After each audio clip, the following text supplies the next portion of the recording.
চলে এলাম বন্ধুরা আর একটা ভিডিও নিয়ে তোমাদের সঙ্গে শেয়ার করতে। আজকে সকালবেলায় দেখো ভাজা হচ্ছে কিন্তু আলু, আর আলু ভাজার দায়িত্বে আছে আমার ছোটো বোনেই। দেখো খানিকটা ভেজে নিয়েছে, আবার ভাজছে। অনেকটা আলু ভাজা তো, তাই কিন্তু দুবার করে ভাজছে। আর ও এলে মোটামুটি ওই এগুলো করে।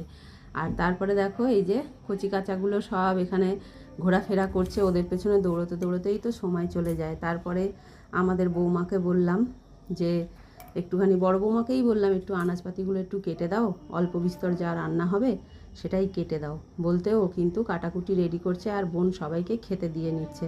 সত্যি কথা বলতে কি, বোন আসলে আমি অনেকটা রেস্ট পাই। তারপরে ওরা ওই সব মেটাচ্ছে, আমি কিন্তু চলে গেছিলাম পুজো করতে। বৃহস্পতিবার আগে পুজোটা করা দরকার। তার মধ্যে দেখো কত ফুল ঝুড়ির মধ্যে, সব ফুল কিন্তু পচে গেছে। বৃষ্টি না পড়তে পড়তেই এখন দেখো কিনে আনার পরে কিন্তু এত এত ফুল ফেলে দিতে হয়।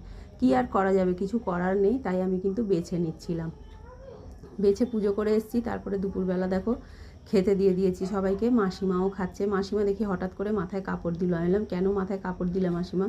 বললো এখানে শিক্ষার আছে, যেহেতু আমার জামাই বেরোচ্ছে এখন কাজে, তাই কিন্তু মাথায় কাপড় দিতে হয় মেয়েদের, খালি মাথায় থাকতে নেই যখন বেটা ছেলেরা কাজে যায়। তারপরে দেখো আমিও খেতে বসে গেছি। আমি বেশি কিছু খাইনি, কিন্তু আমি শুধু শুক্তো আর আলু ভাতেই নিয়েছিলাম, আর অল্প বিস্তরই রান্না হয়েছিল, ডাল ছিল ওর সঙ্গে। তারপরে সন্ধেবেলা দেখো সন্ধে দিতে গেছি।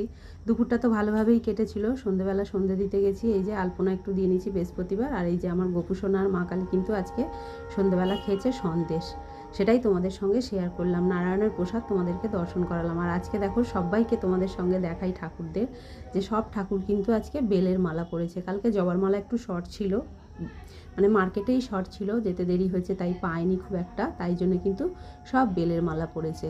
আর আমাদের যেহেতু আগের দিনে ফুলটা এনে রাখতে সুবিধে হয়।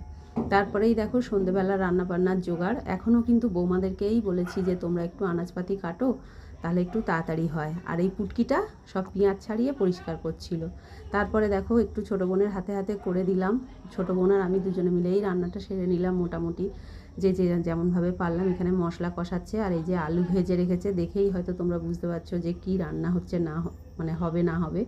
সেই জন্য তোমাদের সঙ্গে মানে পরবর্তীকালে সবটাই শেয়ার করব। দেখো এই যে লাল লাল কষা কষা মাংস বোন একদম কষিয়ে নিয়েছে। আর আমার ভিডিওগুলো যদি তোমাদের ভালো লেগে থাকে অবশ্যই কিন্তু লাইক কমেন্ট শেয়ার করো। জল দেওয়ার আগে কিন্তু দেখো বাটির মধ্যে একটুখানি কষা তুলে রেখেছে। একেই বলে বোন, জানে আমি তো ঝোল মাংস খাই না, তাই আমার জন্য কিন্তু এক পিস এক পিস আলু, এক পিস মাংস, একটু গ্রেভি তুলে রেখেছে। কারণ জানে ভালো করে যে আমি ঝোল মাংস খেতে পারি না দিয়ে ভাত। আর তার মধ্যে আজকে এই বেলা কিন্তু শুধু মাংসর ঝোল আর ভাতই হচ্ছে। এই যে ভাত উপর দেওয়া হয়ে গেছে। যাই হোক, এই হলো আজকে আমার সারাদিন। তোমরা কে কেমন কাটালে অবশ্যই কমেন্টে জানাবে। দেখা হচ্ছে তোমাদের